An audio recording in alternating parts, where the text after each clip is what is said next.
This is going to be the kickoff of a series where we look at mainly YouTube critics, but others as well, and how commentators will look at this or that fiction, film, or other project and kind of respond and try to be productive as well as being very critical about what they're saying. So we're going to start with Maggie Mae Fish. If you know some of the other essays I've done on her, I've been fairly negative in terms of how she views Zack Snyder. But in this one, we're looking at her taking on Rambo. And surprise, surprise, it's fairly decent. I think most of the essay is very well done. Now, in terms of the larger framework, I don't really agree with her. She's basically looking at how war veterans are being looked at in terms of film.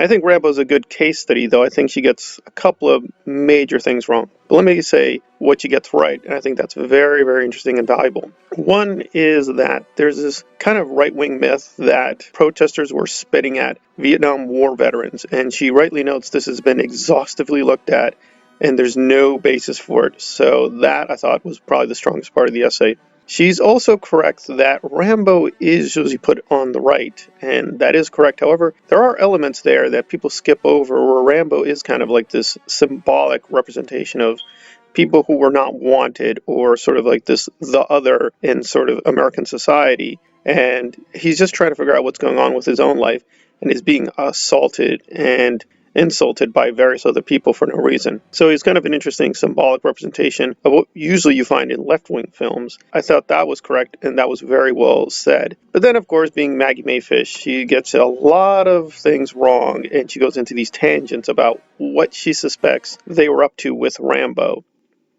Some guy. He's a Green Beret, a decorated war vet who is back in America and left adrift. It completely changes the power dynamic that the cops were relying on, and still rely on, If you're looking for trouble, you came to the right place, buddy.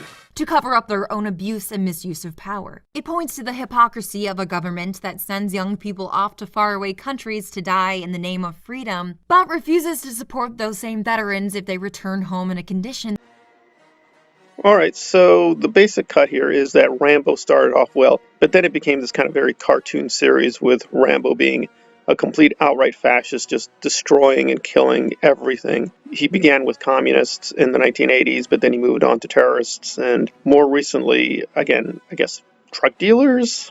Again, it just seems like there's no real point to the mythology anymore. He just gets up, destroys stuff, we clap, and we're like, good. Rambo's destroying stuff. So I agree that the series did degenerate, but I actually question how political it is at the very beginning. She makes it seem as if there was already a big right-wing agenda. I have no doubt that they basically did have an agenda, but if you actually do research on this and look at it closely, it was basically just a money project. And in fact, the original ending for Rambo was killed off, and they only reversed themselves because of test screenings. And Sylvester Stallone himself, and again, I'm not apologizing for Sylvester, I don't like the fact that he was very supportive of a lot of these right-wing causes. I mean, including technically Osama bin Laden, if you get down to it. So he's been very murky on that. But as he says, he actually agreed with the original Troutman. The original Troutman was not who we get with Crenna. It was actually supposed to be Kirk Douglas. And Douglas wanted Rambo to die, and Sylvester Stallone agreed with him, saying, yeah, you're right, he's gonna die, but not in this movie. And it's like, no, he has to die. And it's like, no, I'm with you. He will die, but not in this movie. And eventually Kirk Douglas left the project over disagreements, but Sylvester Stallone was never really invested in Rambo. For him, it was just a role. He didn't even want to be in the movie. He was just going to produce it, but more and more, it was like they really needed somebody. And he fit the bill, and he decided to do it. And I congratulate him for being so physically committed, but really he never meant it to be like Rocky Part 2, where this is like his second most known film role. It was really just a money project. They thought it would do well. It did way better than they ever expected. They thought, wow, we've got a gold mine. And after that, it just became, a pretty silly neo-fascist nonsense that did very well in the 1980s, and they are adapting it to new circumstances. But once upon a time, it did have a much more serious point.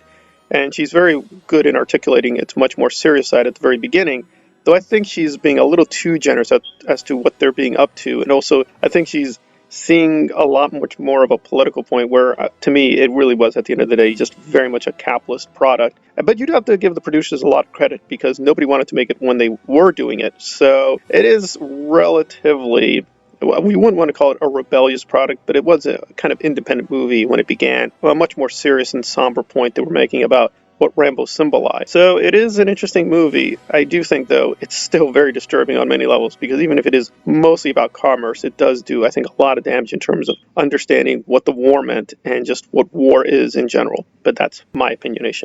All right, this has been a look at Maggie Mae Fish taking on the war veteran in film history.